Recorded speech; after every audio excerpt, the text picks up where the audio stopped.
अस्सलाम वालेकुम dear students, welcome to Mohammad Wahab Mirza YouTube channel. उम्मीद करता हूँ कि आप सब खैरियत से होंगे। आज का हमारा टॉपिक का डिस्कशन है expected guess paper for USET pre medical. Dear student, इस यूसेट के प्री मेडिकल के एक्सपेक्टेड पेपर को हमने यूसेट के तमाम तर पास पेपर्स, उनके पैटर्न्स और ट्रेंड्स और यूसेट के सिलेबस के डीप एनालिसिस से तैयार किया है।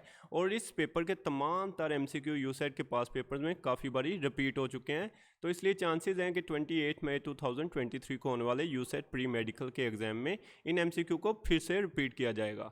तो चलें देख लेते हैं एक एक करके इन तमाम 75 MCQ को। तो फर्स्ट MCQ जो हम लेकर आए हैं वो है verbal reasoning based MCQ। Verbal reasoning में से आपको टोटल 20 MCQ आते हैं, जिनकी डिवीजन कुछ इस तरह है कि आपको एनालॉजी बेस्ड 5 MCQ आते हैं, सिनोनिम और एंटोनिम बेस्ड आपको 4 MCQ आते हैं, सेंटेंस कंप्लीशन में से 6 MCQ और कंप्रीहेंशन पैराग्राफ में से 5 MCQ आपको आते हैं। तो टोटल 5 पार्ट्स में ये एक्सपेक्टेड गेस्ट पेपर आपके साथ डिस्कस किया जाएगा। फर्स्ट पार्ट में हम वर्बल रीजनिंग बेस्ड MCQ को डिस्कस करेंगे। तो फर्स्ट MCQ है एनालॉजी से, जो कि लिखा गया लाइन रोर। तो लाइन की आवाज़ को हम कहते हैं रोर। तो ये करेक्टरिस्टिक हो गई लाइन की आवाज़ है रोरिंग। तो इसके लिए करेक्ट एनालॉजी आप देखें ऑप्शन चार्ली, जिसमें लिखा गया गोट ब्लीट। तो बकरी की आवाज़ उसकी एक करेक्टरिस्टिक है, बकरी की आवाज़ को हम कहते हैं ब्लीटिंग। लाइन की आवाज़ को कहते हैं रोरिंग और बकरी की आवाज़ को कहते हैं ब्लीटिंग। तो इसके लिए करेक्ट एनालॉजी बनेगी किसी भी जानवर की आवाज़। सो इसके लिए करेक्ट ऑप्शन मार्क करेंगे चार्ली, बकरी की आवाज़ है ब्लीटिंग। नंबर 2 देखते हैं MCQ मोंक डिवोशन।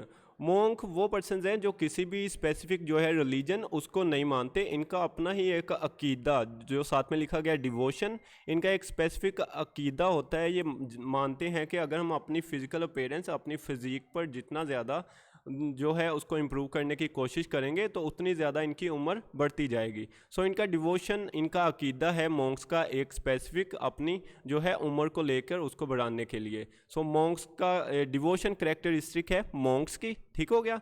तो इसके लिए आपने यही रिलेशन बनाना है कि मोंक्स की करेक्टरिस्टिक दी गई है, जो कि है उनका अकीदा, उनका एक डिवोशन। सो इसके लिए करेक्ट एनालॉजी आप फाइंड करेंगे। ऑप्शन देखें, लिखा गया चार्ली, जिसमें लिखा गया rover and wanderlust. Rover उन पर्सन को कहते हैं जो नई नई चीज़ें डिस्कवर करते रहते हैं और नई नई जगहों पर जाते रहते हैं, मतलब नई नई जगहों पर आवारागर्दी करते हैं। साथ में लिखा गया वंडरलस्ट। वंडरलस्ट का मतलब होता है आवारागर्दी करने वाला इंसान। सो मोंक्स का एक स्पेसिफिक अकीदा है जो कि है उनकी फ़ज़ीक को लेकर कि वो किस तरह अपनी उम्र बढ़ा सकते हैं फ़ज़ीक पर अमल करके। तो रोवर का भी एक स्पेसिफिक अकीदा है कि उन्हें नई नई जगह डिस्कवर करने के लिए आवारागर्दी करनी पड़ती है, जिसके लिए उन्होंने वर्ड इस्तेमाल किया है वंडरलस्ट का, ठीक हो गया। मोंक्स का अकीदा है एक स्पेसिफिक और वंडरलस्ट का भी एक स्पेसिफिक रोवर्स का अकीदा है जो कि है वंडरलस्ट। तो 2 का करेक्ट ऑप्शन मार्क करेंगे चार्ली, रोवर एंड वंडरलस्ट। 3 देखते हैं साउंड कैकोफोनी। साउंड की एग्जांपल है एक कैकोफोनी। कैकोफोनी वो साउंड है जो अनप्लेजेंट होती है, आपको ना खुशगवार लगती है, जैसे सुबह का आपको अलार्म जो है वो अनप्लेजेंट लगता है। तो साउंड की एग्जांपल में लिखा गया कैकोफोनी। तो सिमिलर आपने रिलेशन नीचे फाइंड करना है, कोई भी आपको वर्ड दिया जाएगा और उसके साथ में एग्जाम्पल दी जाएगी। ऑप्शन अल्फा देखें, लिखा गया स्मेल स्टेंच। तो स्मेल की एक एग्जांपल अगर आपको मैं दूं तो एक ऐसी फूड जो मतलब अनप्लेजेंट, जिसकी बैड जो आपको है खुशबू लगे, उसकी खुशबू ना हो, बदबू आपको फील हो, और कोई भी ऐसी फूड जिसका टेस्ट जो होता है बैड होता है। तो कोई भी ऐसी चीज़ जिसकी खुशबू अच्छी ना हो या कोई भी ऐसी फूड जो टेस्ट में बैड हो, तो इसके लिए हम वर्ड यूज़ करते हैं स्टेंच का। तो स्मेल के एग्जांपल में लिखा गया स्टेंच, जिस तरह साउंड के एग्जांपल में कैकोफोनी लिखा गया था।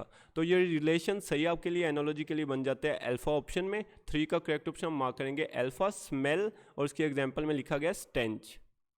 4 देखते हैं कोबलर शू। मोची जो है जूते बनाता है, ये आपके पास एनालॉजी के लिए रिलेशन बनेगा। सिमिलरली आप देखें ऑप्शन बीटा कॉन्ट्रैक्टर। कॉन्ट्रैक्टर जो है बिल्डिंग्स बनाता है, ठीक है, साथ में लिखा हुआ भी गया है बिल्डिंग। सो कोबलर शूज़ बनाता है और कॉन्ट्रैक्टर बिल्डिंग्स बनाता है। 4 का करेक्ट ऑप्शन मार्क करेंगे बीटा। लास्ट MCQ देखते हैं एनालॉजी बेस्ड का एरी ईगल। सो एरी का मतलब होता है हवाई और साथ में ईगल जो है परिंदा है। तो कहा गया ईगल एक हवाई परिंदा है, मतलब हवा में रहता है। ये रिलेशन बन गया एनालॉजी का। ऑप्शन देखें अल्फा, जिसमें लिखा गया हाउस पर्सन। हाउस कहते हैं घर को, तो घरों में कौन रहता है? ऑफ कोर्स कोई आदमी रहता है ना, तो साथ में लिखा गया पर्सन। जिस तरह हवा में ईगल रहता है, इस तरह घर में रहता है कोई आदमी। तो 5 का करेक्ट ऑप्शन मार्क करेंगे alpha, house and person. Correct analogy बनेगी एरी और ईगल के लिए। इसके अलावा अगर आप और analogy based MCQ most important हमने 50 कंपाइल किए थे, उनकी प्रैक्टिस करना चाहें तो उसका लिंक आपको डिस्क्रिप्शन में मिल जाएगा, तो आप वो वीडियो भी ज़रूर देखें। आगे बात करते हैं most important synonym based MCQ. Total 2 MCQ आपको आते हैं सिनोनिम में से, 2 एमसीक्यू आपको आते हैं एंटोनिम में से। ये मोस्ट एक्सपेक्टेड सिनोनिम है फोस्टरिंग, नंबर 2 है बिजी। ये पास पेपर में काफ़ी बार आ चुके हैं, इसलिए चांस है कि 28 मई को भी इन एमसीक्यू को ज़रूर डाला जाएगा। सो फोस्टरिंग का मतलब होता है परवरिश करना। इसके लिए जो इंपॉर्टेंट सिनोनिम आपने याद रखने हैं वो है nurture, strengthen, stimulate and encourage. और यहाँ पे करेक्ट ऑप्शन हम मार्क करेंगे डेल्टा, नर्चरिंग, जो कि सिनोनिम है फोस्टरिंग का। सिनोनिम नंबर 2 एमसीक्यू नंबर 7 देखते हैं बिजी। बिजी का मतलब होता है मसरूफ। इजी एमसीक्यू है, काफ़ी बार आ चुका है यूसेट के एग्जाम में। इसके लिए जो सिनोनिम याद रखने हैं वो हैं ऑक्यूपाई, वर्किंग, इन्वॉल्व। तो इसके लिए करेक्ट ऑप्शन मार्क करेंगे बीटा, ऑक्यूपाइड, जो कि सिनोनिम है बिजी का। आगे बात करते हैं एक्सपेक्टेड एंटोनिम्स की। तो 2 एंटोनिम्स आपके साथ डिस्कस किए जाएंगे जो कि मोस्ट इंपॉर्टेंट और मोस्ट रिपीटेड एमसीक्यू हैं यूसेट के पास पेपर्स के। Number 1 arrogant. एरोगेंट का मतलब होता है मगरूर, और इसके लिए जो एंटोनिम मोस्ट इंपॉर्टेंट आपने याद रखने हैं वो हैं हम्बल, मोडेस्ट एंड मीक। और इसके लिए करेक्ट ऑप्शन मार्क करेंगे डेल्टा, हम्बल, जिसका जो कि एंटोनिम है एरोगेंट का। नंबर 2 सिनोनिम देखते हैं एमसीक्यू नंबर 9 होगा सिंगुलर। सिंगुलर का मतलब होता है वाहद या अकेला, और इसके लिए जो इंपॉर्टेंट एंटोनिम आपने याद रखते हैं वो है common, normal, standard and ordinary. और यहाँ पे करेक्ट ऑप्शन मार्क करेंगे बीटा, कॉमन, जो कि एंटोनिम है सिंगुलर का। आगे बात करते हैं सेंटेंस कंप्लीजन बेस्ड एमसीक्यू की। टोटल 6 क्वेश्चन आपको आते हैं सेंटेंस कंप्लीजन में। आज की वीडियो में हम most expected sentence completion MCQ आपके साथ डिस्कस करेंगे। There are dash views on the issue of giving bonus to the employees. कहा गया कि मुलाजमीन को बोनस देने के मामले में सबकी डैश राय है। तो सबकी मुख्तलिफ राय हो सकती है। तो अगर आप देखें मोडेस्ट, इंडिपेंडेंट एंड एडवर्स, तो ये अगर आप वर्ड पुट करेंगे ब्लैंक स्पेस पे तो एक स्पेसिफिक जो है वो आपके पास मीनिंग नहीं बनेगा। लेकिन जब आप डाइवर्जेंट पुट करेंगे तो डाइवर्जेंट का मतलब होता है मुख्तलिफ। तो जैसे ही आप डाइवर्जेंट का वर्ड यहाँ पे पुट करेंगे तो आपके पास मीनिंग बनेगा मुलाजमीन को बोनस देने के मामले में मुख्तलिफ सबकी राय थी। ठीक है, there are divergent views on the issue of giving bonus to the employees. तो 10 का करेक्ट ऑप्शन मार्क करेंगे अल्फा, डाइवर्जेंट। एमसीक्यू नंबर 11 देखते हैं expected paper for USET. He has dash people visiting him at his house because he fears it will cause discomfort to the neighbours. तो कहा गया उसको ये खौफ था कि उसके जो आते हैं मेहमान उनकी वजह से जो है उनके जो हमसाए हैं उनको मसला होता है, वो डिस्कम्फर्ट रहते हैं। He fears it will cause discomfort to neighbours. तो अगर आपको डिस्कम्फर्टेबल लग रहा हो कि आपके नेबर्स को मसला हो रहा है आपके मेहमानों से, तो आप सिंपली क्या करेंगे, अपने मेहमानों को आपके घर में आने से रोकेंगे। सो इसके लिए करेक्ट ऑप्शन मार्क करेंगे Charlie. He has stopped people visiting him at his house. उसने अपने घर से आने के लिए अपने घर पे आने के लिए अपने रिश्तेदारों को मना कर दिया, और इसकी रीज़न ये थी कि उसके जो नेबर्स थे उनको डिसकम्फर्टेबल होता था उनके मेहमानों से। सो 11 के लिए करेक्ट ऑप्शन मार्क करेंगे चार्ली, स्टॉप्ड। 12 देखते हैं असलम एंड अकरम हेल्प्ड। इसके लिए करेक्ट ऑप्शन बनता है चार्ली, ईच अदर। जब भी 2 आपके पास नाउन दिए जाएं तो उनके साथ आप वर्ड यूज़ करते हैं ईच अदर का, जैसे लिखा गया Aslam and Akram helped each other. लेकिन यही एमसीक्यू एक तरह से अगर आपको मैं लिखूं असलम, अकरम एंड अली हेल्प्ड, तो इसके बाद अगर आपको स्पेस दी जाए तो आपके पास यूज़ हुए हैं बेसिकली 3 मैंने यूज़ किए हैं आपके साथ नाउन्स। तो ब्लैंक स्पेस पे आप यूज़ करेंगे correct word one and other. लेकिन यहाँ पे यूज़ हुए हैं 2 नाउन्स असलम एंड अकरम, तो यहाँ पे करेक्ट ऑप्शन मार्क करेंगे ईच अदर। सो एमसीक्यू नंबर 12 का करेक्ट ऑप्शन मार्क करेंगे चार्ली, ईच अदर। 13 देखते हैं string instrument can B dash in many veg. Can be के बाद आपको पता है हेल्पिंग वर्ड के बाद हम हमेशा जो है थर्ड फॉर्म यूज़ करते हैं। तो यहाँ पे थर्ड फॉर्म आप देखें लिखा गया है डेल्टा ऑप्शन में। String instrument can be played in many ways. 13 का करेक्ट ऑप्शन मार्क करेंगे डेल्टा। कैन बी के बाद ऑलवेज आपने third form of verb use करनी है। It is our duty to make our dash ones happy. ठीक है, तो नियर एंड डियर एक ईडियम है, ये आपको आना चाहिए। अगर आपने ईडियम्स रीड नहीं किए तो आप जस्ट एक बार रीडिंग कर ले ताकि आपको ईडियम्स मेमोराइज हो जाएं। तो it is our duty to make our near and dear ones happy. 14 का करेक्ट ऑप्शन मार्क करेंगे चार्ली, सॉरी बीटा, नियर एंड डियर। 14 का करेक्ट ऑप्शन है बीटा, near and dear. MCQ number 15 देखते हैं। The people who dash from schizophrenia may experience hallucinations. The people लिखा गया है तो मीन्स ये आपके पास प्लूरल होता है, आगे लिखा गया है हु। ठीक है, द पीपल अगर प्लूरल है तो आपने इसके लिहाज से आगे वर्ब या हेल्पिंग वर्ब यूज़ करना होता है, हु को नहीं देखना होता आपने द पीपल के लिहाज से, द पीपल प्लूरल है तो आपने इसी लिहाज से प्लूरल वर्ब या हेल्पिंग वर्ब यूज़ करना है। तो ऑप्शन देखें, अल्फा इज़ लिखा गया है, इज़ जो है सिंगुलर के लिए यूज़ करता है, ये रॉन्ग हो गया। सफ़र्ड पास्ट में है, ये सिंपल सेंटेंस है, ये इनडेफिनेट में यूज़ प्रेजेंट में यूज़ होगा, पास्ट में यूज़ नहीं होगा। सफ़र्ड भी रॉन्ग हो गया।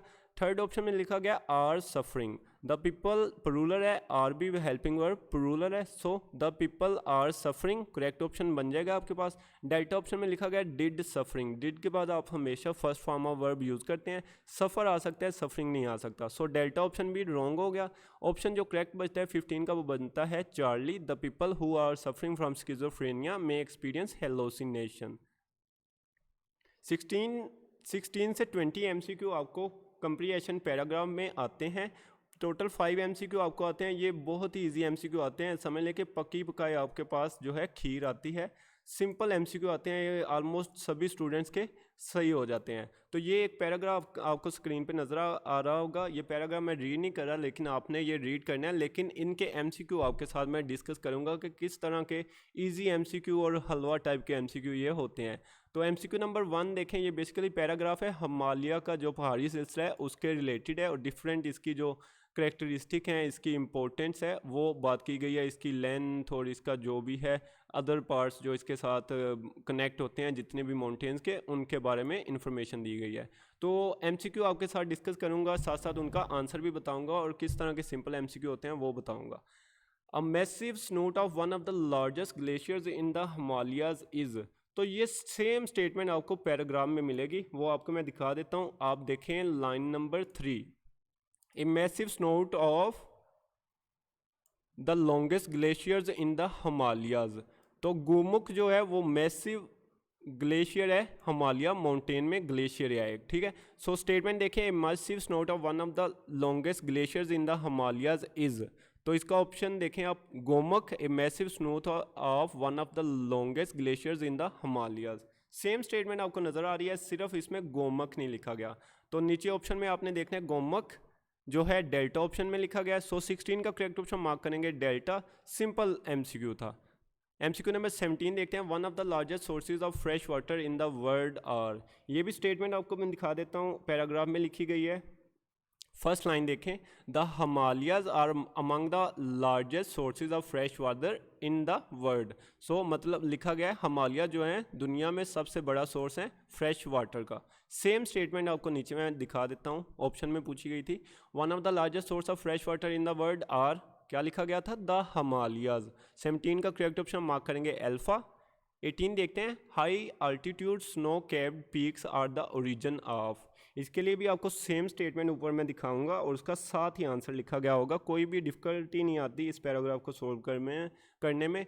सिंपल 5 नंबर आपके लिए जो हैं इजीली आप गेन कर लेते हैं। तो 18 के लिए देखते हैं स्टेटमेंट, लाइन नंबर देखें आप 2, all the major rivers of north India originate from its high altitude snow capped peaks.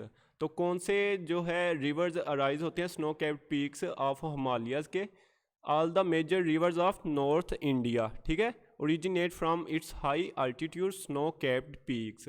कौन से रिवर्स हैं, नॉर्थ इंडिया के तमाम रिवर्स। तो नीचे स्टेटमेंट देखें क्या पूछा था, high altitude snow peaks are the origin of. Option बता दिया आपको मैंने, the all the major rivers of north India. Same statement नीचे उन्होंने दी हुई है। 18 का करेक्ट ऑप्शन है अल्फा। 19 देखते हैं, on the slopes of mountains one is afraid of. इसकी भी आपको स्टेटमेंट दिखा देता हूँ पैराग्राफ में।